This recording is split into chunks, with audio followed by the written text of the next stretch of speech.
Esta semana creo que es una semana muy especial dentro del programa porque nos induce el autor del programa, bueno, quien lo propuso al quebrantamiento. Y es donde entra uno a ver y evaluar si verdaderamente está uno quebrantado delante del Señor. ¿Qué significa quebrantarse? Alguno que me pueda responder. ¿Qué será quebrantarse? Quebrarse. Y aquí pues en el sentido espiritual, como Ujú, doblegarse ante la presencia de Dios. ujú. Quebrarse, romperse, o sea, viene de esa expresión de romperse, o sea, del no poder más, sencillamente decir, aquí estoy y simplemente es estar ahí pues roto delante del Señor. Eh, y cuando uno dice quebrarse, estaba meditando en el quebrarse, como pasó en estos días con la pastora, está en su recuperación, ¿cierto? Que produjo ese quebrarse unos huesitos, ¿cierto? Del pie, produjo dolor intenso, ¿no? Dolor intenso, y el dolor que ella sentía era un dolor muy fuerte, ¿no? Cuando le preguntan cuánto es la intensidad del dolor, pues ya ella tiene que puntuar inicialmente en 10. Y pues cuando uno dice 10 es un dolor intenso, intenso. Pero mire que cuando uno se quebranta delante de Dios, y como lo dijo Estelita frente al tema espiritual, uno debe entender que es eso también, o sea, significa sentir dolor. Y en realidad el quebrantamiento es sentir dolor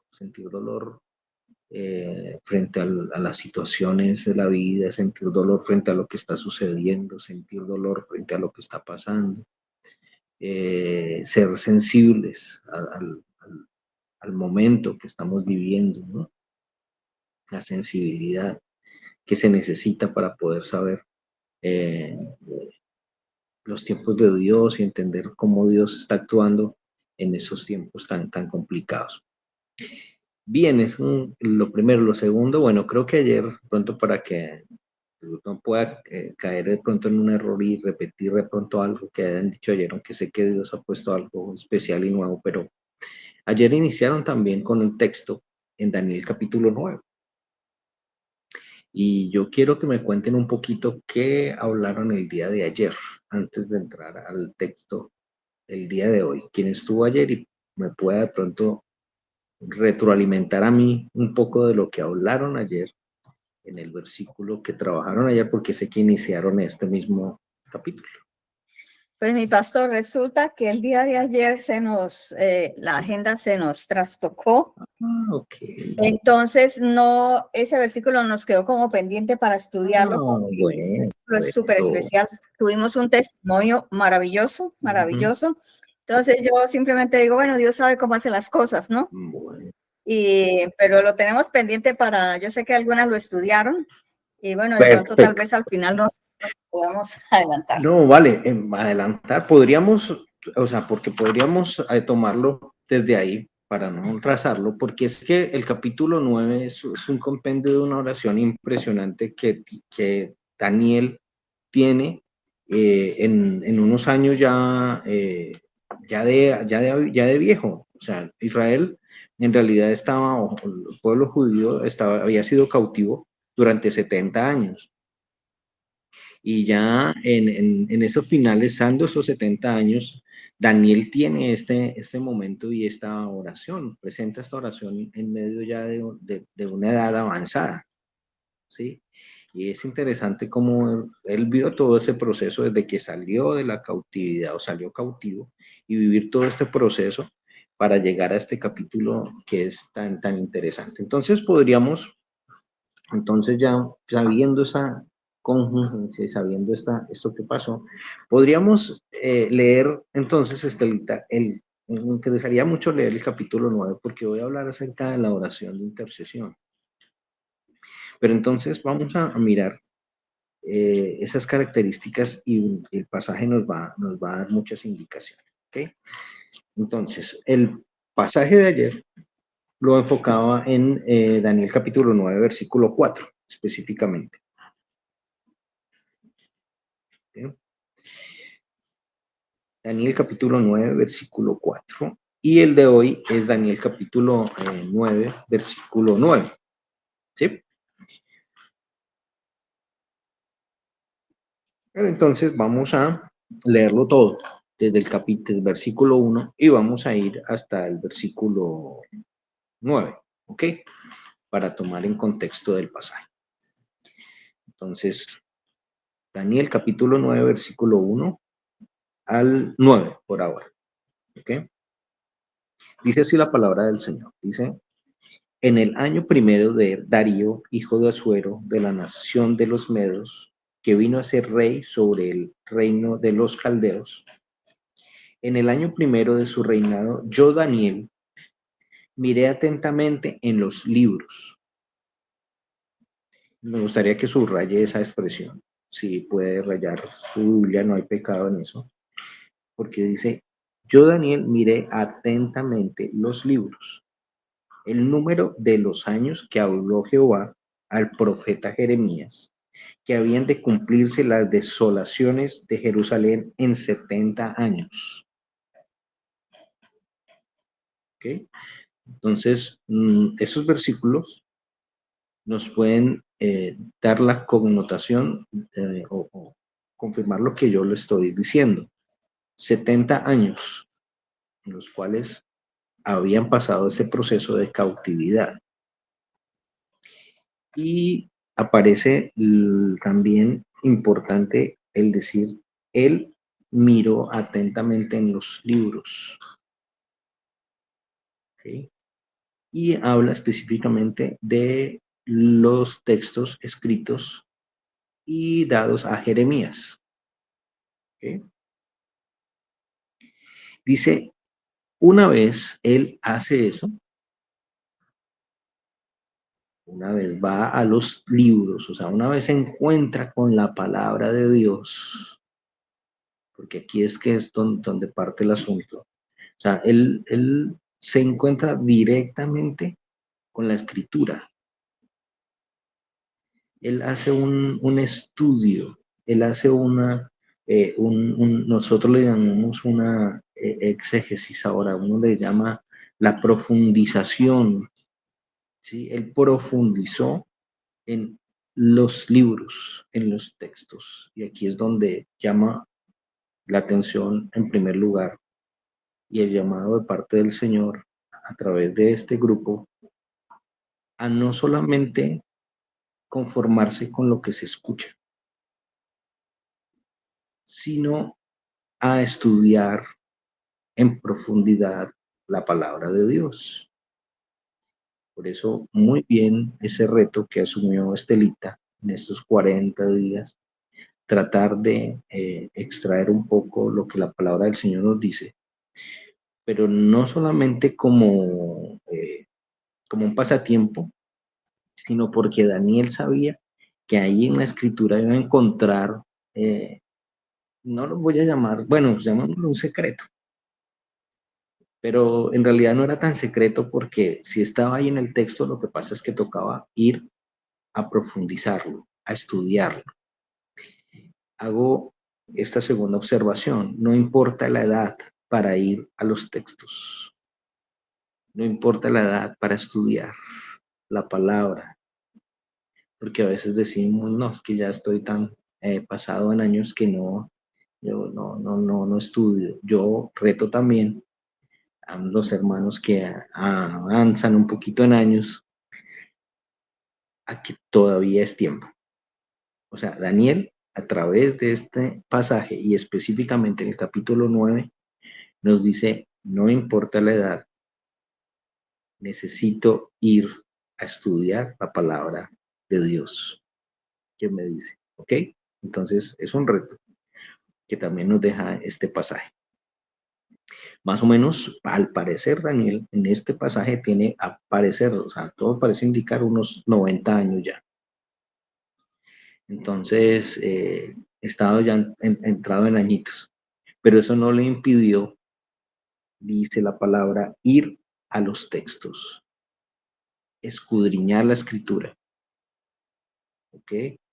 Buscar y extraer qué era lo que estaba pasando y qué era lo que Dios había dicho, ¿ok? Entonces habla a través de Jeremías. ¿Y cuál es el resultado de eso? Aparece en el versículo 3. Entonces, se encuentra con la escritura y vuelve su rostro a Dios. Dice, y volví mi rostro a Dios, el Señor. Subráyenlo, mire. Buscándole, ¿cómo? En oración y ruego, en ayuno, celicio y ceniza. Entonces, nos muestra no solamente una disposición para ir al texto bíblico, no solamente la primera, y yo creo que la más grande necesidad que tenemos nosotros de encontrarnos con la escritura, sino en la respuesta a ese encuentro con la escritura es que vuelve su rostro al Señor y es el resultado de encontrarnos con la palabra de Dios. Mire, quien se encuentra con la palabra de Dios puede volver su rostro a Dios. Aquella persona que en realidad se encuentra con la palabra de Dios, la respuesta es que vuelve su rostro a Dios, mire. Y uno podría decir, pero Daniel, mire, ¿qué caracteriza a Daniel? Daniel era un hombre de oración. O sea, Daniel, la característica de Daniel desde los primeros capítulos de Daniel aparece como un hombre de oración, como un hombre que no le, que no, eh, que no le importó el edicto del rey o la trampa que le habían hecho y no dejó de orar, como lo tenía por costumbre 3 veces al día y abriendo las ventanas, y muchos lo criticaron por eso. Pero llama la atención de que siendo un hombre de oración, este encuentro en la profundidad de la escritura lo hizo volver su rostro al Señor. Yo creo que esos tiempos que estamos viviendo nos están indicando algo muy importante y es volver nuestro rostro a Dios. Mire, pero no de una manera simple ni sencilla. Mire cómo Él lo hace, porque es que las características están muy descritas. Dice, en oración y ruego, o sea, se humilló y se arrodilló al Señor, empezó a rogar, a clamar y a expresar el auxilio que venía de parte de Dios únicamente. ¿Mm? Y empezó a levantar una oración, que ya la vamos a ver. Entonces, lee la palabra, ora, se presenta al Señor con ruego y además de eso, está cuando empieza a hablar en ayuno, ¿sí ve?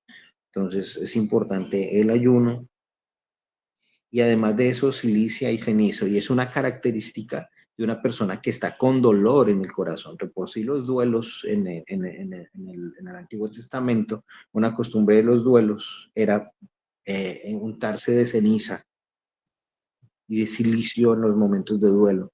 Entonces, había dolor en el corazón de Daniel por lo que estaba sucediendo y lo que estaba pasando. Es como si esa escritura le hubiese hecho entender a Daniel o le hubiera mostrado algo a Daniel diciéndole, ya es el tiempo, o sea, ya es el tiempo, Señor. Tú dijiste que eran 70 años y yo creo que este es el tiempo para que esa escritura se cumpla. Eso fue lo que pasó con Daniel, pero no solamente reclamó una promesa que Dios había dado, porque Dios dijo que iba a volver y iba a restituir y a restaurar. Pero no solamente se fue a la promesa, sino que empezó a mirar qué era necesario para que eso se cumpliese. ¿Mm? Y empieza la descripción de lo que hizo. Entonces, y oré a Jehová. Mire, en primer lugar, la confesión. ¿Mm? Entonces, vamos a ver algunos elementos acá importantísimos, ya los he venido diciendo, pero en la oración de Daniel o en esa oración de quebrantamiento, nos está mostrando que es necesario orar al Señor confesando quién es Él, Hay una oración de confesión que nos muestra el carácter de Dios o quién es Dios. Mire, y oré a Jehová hice confesión diciendo, ¿qué confiesa él? ¿Qué empieza a expresar él? Señor, empieza a mirar, Dios grande, digno de ser temido, que guardas el pacto y la misericordia de los que aman y guardan tus mandamientos. Expresa y empieza a hablar y a confesar el carácter de Dios en su oración.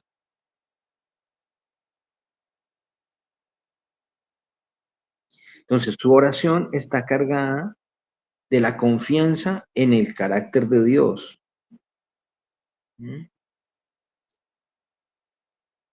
Reconoce la grandeza de Dios.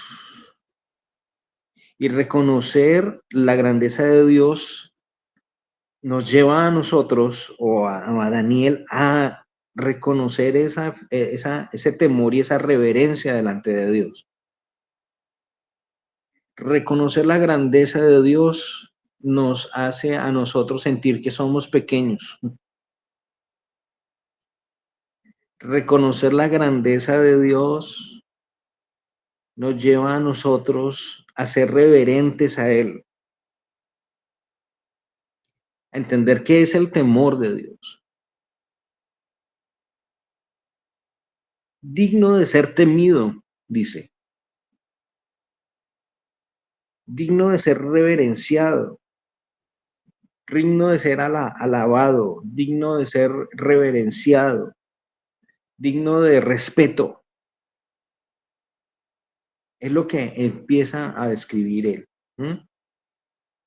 Y aunque el pueblo del Señor no había guardado el pacto, porque por la desobediencia años atrás habían sido cautivos o llevados cautivos, fue la consecuencia de desobedecer el pacto de Dios.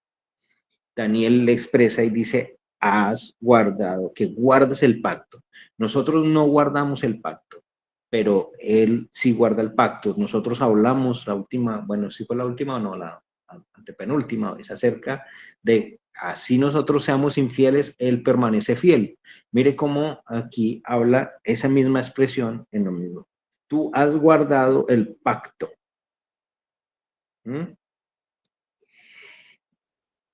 Nosotros nos desviamos, pero Él guarda el pacto. Aparece la misericordia de Dios. Muestra la fidelidad de Dios. Entonces son características propias de lo que es Dios. Dios es grande, Dios es fiel. Dios es de misericordia. Él sigue siendo fiel. Y mucho más si el pueblo del Señor se arrepiente. Él no se olvida de la misericordia y Él ama a los que le buscan y a los que guardan sus mandamientos. Es una característica propia, es el amor de Dios. Hablamos también acá acerca del perdón que recibimos por amor. Y aquí lo vemos. Entonces, importante esto, esa misericordia de Dios. Nosotros no confiamos en lo que nosotros podemos hacer, nosotros confiamos en las misericordias de Dios. Nosotros no confiamos en nuestras propias, o sea, no podemos en la oración confiando en lo que nosotros mismos podemos hacer, sino en lo que la misericordia de Dios nos permite hacer, porque muchas son las misericordias de Dios y nuevas son cada mañana sus misericordias, decía el salmista. Entonces estamos orando al Señor, apoyados y confiados en su carácter. Y cuando nosotros confesamos y expresamos a Dios lo que Él es, Él escucha. Qué bueno es reconocer a Dios lo que Él es para nosotros.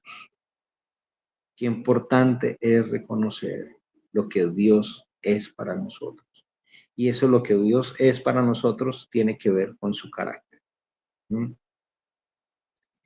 Ahora, lo siguiente que Él hace, versículo 5.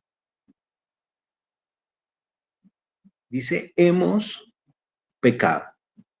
Entonces, aparece una confesión de su pecado. Hemos cometido iniquidad. hemos hecho impíamente, hemos sido rebeldes y nos hemos apartado de sus mandamientos y de sus ordenanzas. No hemos obedecido a tus siervos los profetas, que hablaron, a nuestros príncipes, a nuestros padres y a todo el pueblo de la tierra. No hemos obedecido, hemos sido desobedientes. Mire que hay una confesión entonces. Confiesa el carácter de Dios en su oración, pero además de eso también está confesando su pecado, confesando su iniquidad, confesando que ha hecho lo malo delante de Dios. Y él no lo dice, mira, él no lo dice, el pueblo ha hecho. A mí me parece interesante porque a veces dices, a la oración es que ellos han hecho, es que ellos hicieron. Yo no tengo la culpa. Y es que ahí esa oración de quebrantamiento nos lleva a involucrarnos con el dolor del pueblo. O sea, él está doliendo y hemos pecado. Él hace parte de un pueblo que desobedeció a Dios. Él hace parte de un pueblo que se comportó impíamente, dice que fue rebelde delante de Dios, ¿sí? Que se apartaron de Dios. Entonces, es importante en la oración, cuando oramos también, reconocer el pecado de la familia, reconocer el pecado de una nación. Cuando en Crónicas también, si me equivoco, si el segundo libro de Crónicas 7:14, cuando habla acerca si mi pueblo se humillase, si buscasen mi rostro, y si convirtiesen de sus malos caminos, entonces yo iré desde los cielos, perdonaré su pecado y sanaré su tierra. ¿Sí?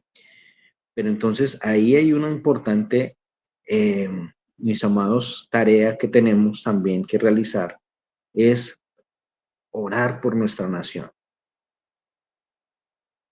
Importantísimo que nosotros a través de esa oración de quebrantamiento que el Señor está trabajando en nosotros, también oremos por nuestra nación.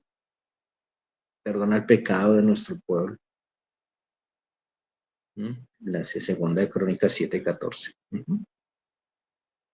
Entonces, nos reta eso, nos reta a que necesitamos presentarnos delante de Dios con esa disposición y la enorme necesidad de un pueblo que necesita confesar al Señor su pecado. Varias cosas que Él está reconociendo ahí, que Él no hizo, porque estoy diciendo que ya si uno lo dice es que yo no lo he hecho, Daniel no lo hizo, desde el comienzo de Daniel dice que no fue hallada otra persona dentro del reino como él y sus amigos, y que era un hombre que era íntegro, que era un hombre que siempre buscó la integridad, que trabajó por un pueblo, que trabajó por una nación, que trabajó a pesar de ser migrante, se hizo como uno de ellos y pudo estudiar y desarrolló en medio de esos. Es impresionante. Estuvimos hace unos días, lo recuerdo y lo voy a tomar en este momento,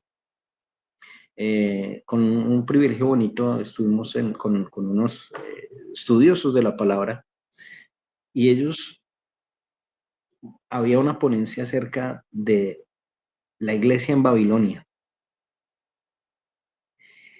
y básicamente describía y en medio de ese conversatorio todas las cosas que están sucediendo en medio de este tiempo, en medio de este momento, en el mundo, ¿sí? En la nación, porque lo trasladan también aquí para Estados Unidos. Cómo todos estos movimientos están causando un tema totalmente complicado, lo que está viviendo aquí en Estados Unidos, en San Francisco, el desarrollo del movimiento LGTBQ, bueno, y XY. ¿Cómo nosotros necesitamos, en medio de estos tiempos, en medio de estos desafíos que nos está presentando el mundo, cómo nosotros debemos vivir y cómo nosotros como cristianos debemos enfrentar esos desafíos? Y como lo hizo Daniel, él permaneció, él fue persistente, él estuvo ahí persistente en la oración y sobre todo no se despegó del texto bíblico, estuvo pegado a los libros. Entonces, Hay una tarea por hacer. Es que si nosotros pasamos por alto lo que está sucediendo y lo que está pasando en nuestro país, simplemente no estamos siendo sensibles, no estamos acatando lo que estaba diciendo el Señor. Dios tiene que quebrantar nuestra vida y tiene que llevarnos a estos momentos tan complicados y tan difíciles, pero no solamente para pasar de largo, sino para que nuestro corazón se duela y que hoy nosotros podamos ir delante del Señor como lo hizo este hombre diciendo, Señor, tú has sido fiel, y confesó el carácter, pero también nosotros confesamos arrepentimiento. Descansó en la justicia de Dios. Mire, sigue en versículo 7. Tuya es, Señor, la justicia y nuestra la confusión de rostro. Como en el día de hoy lleva todo hombre de Judá, los moradores de Jerusalén y todo Israel, los de cerca y los de lejos, en todas las tierras a donde los has echado a causa de su rebelión con que se rebelaron contra ti. Estamos confundidos, pero es consecuencia de nuestros propios actos. Pero descansa en la justicia de Dios, porque Dios es justo siempre. Oh Jehová, nuestra es la confusión de rostro de nuestros reyes, de nuestros príncipes y de nuestros padres, porque contra ti pecamos. Estamos mirando otras cosas, y es que nuestra mirada se desvía. Mire, está diciendo que al rostro que miramos, estamos mirando a otro rostro, estamos mirando otras cosas. Estamos olvidando el rostro de Dios y estamos confundidos. Y ahí donde podría salir otra pregunta, y también podría ser una predicación aquí, Estelita, porque dice, ¿a qué rostro estás mirando tú? Nos confundimos de rostro. Interesante, mire. ¿Cuál es el rostro que estás viendo? O sea, ¿qué es lo que no te está permitiendo tener esos momentos de oración y de profundidad, de intercesión, de quebrantamiento? ¿Qué rostro estás mirando?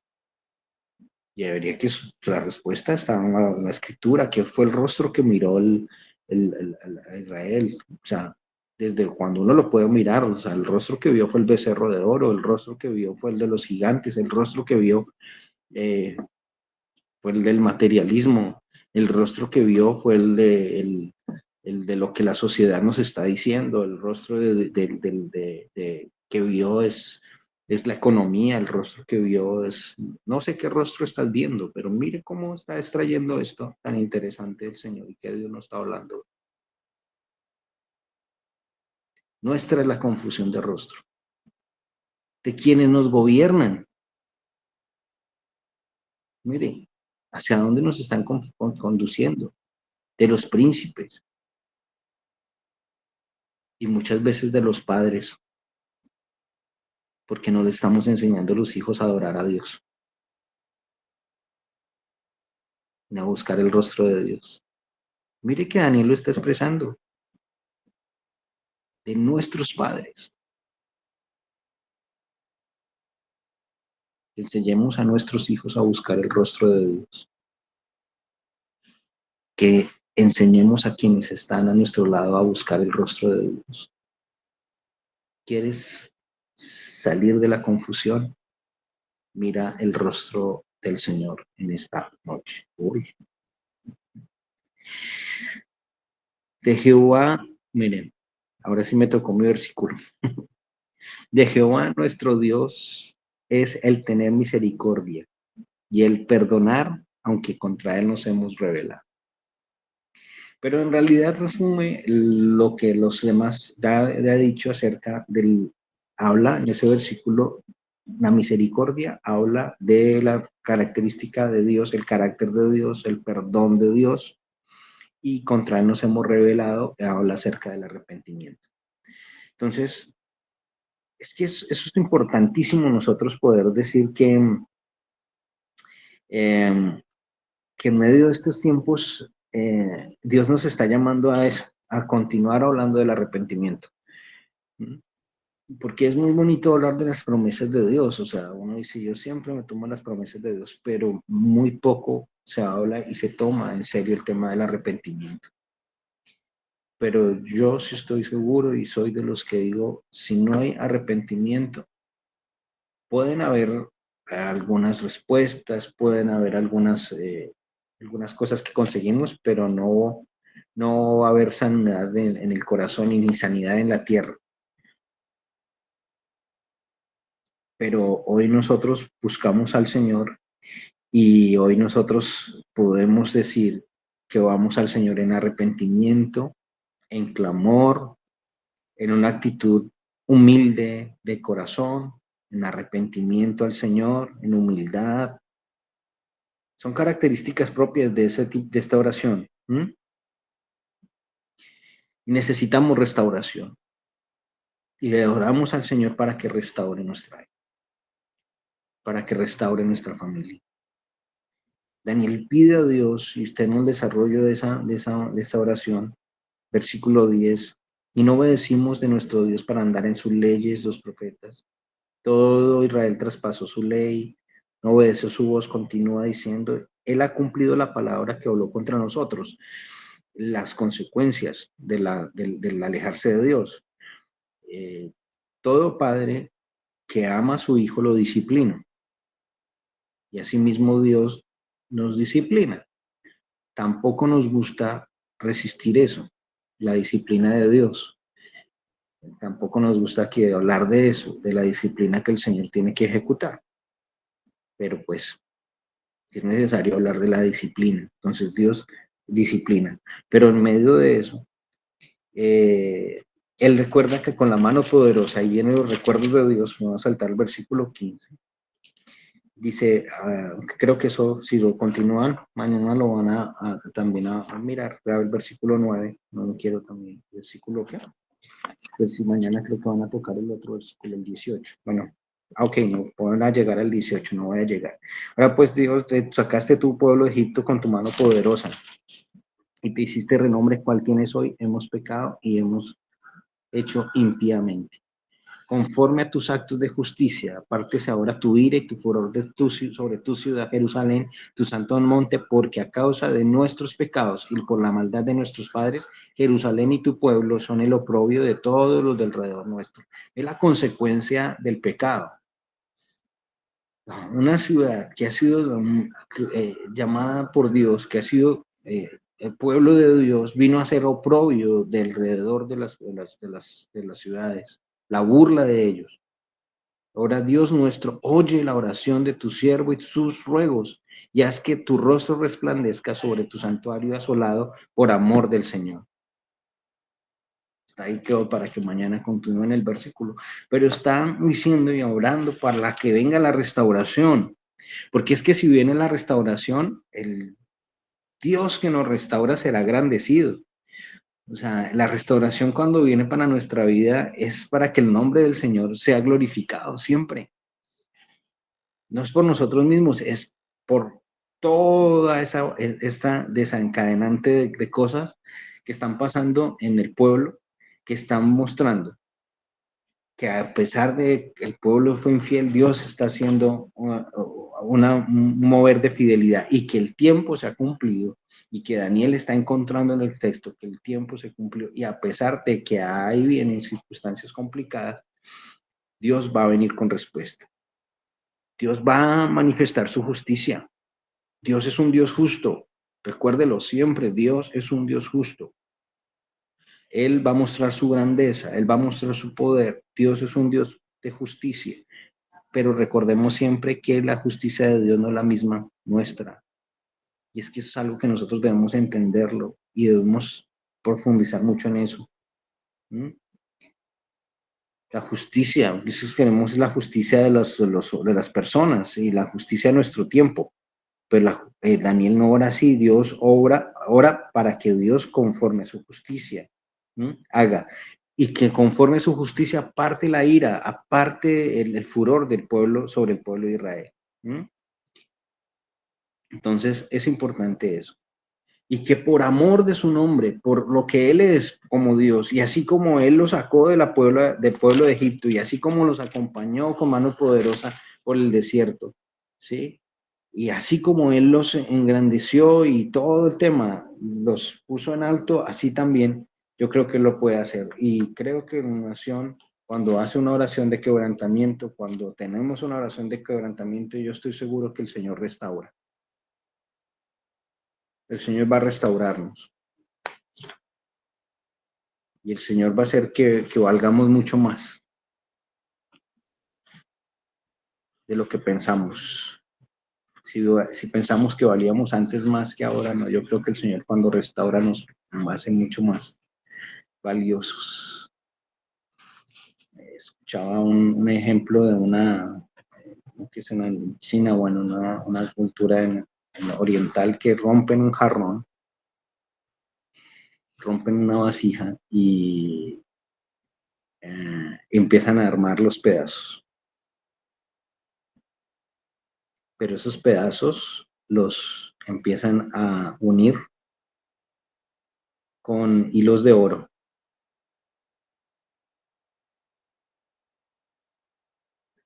Esa vasija que se rompió, que pareciese ya sin valor, luego de que ponen hilos de oro, una vasija rota, restaurada con hilos de oro, se volvió con un valor incalculable. Vale muchísimo. ¿Será que Dios no hace eso con nosotros?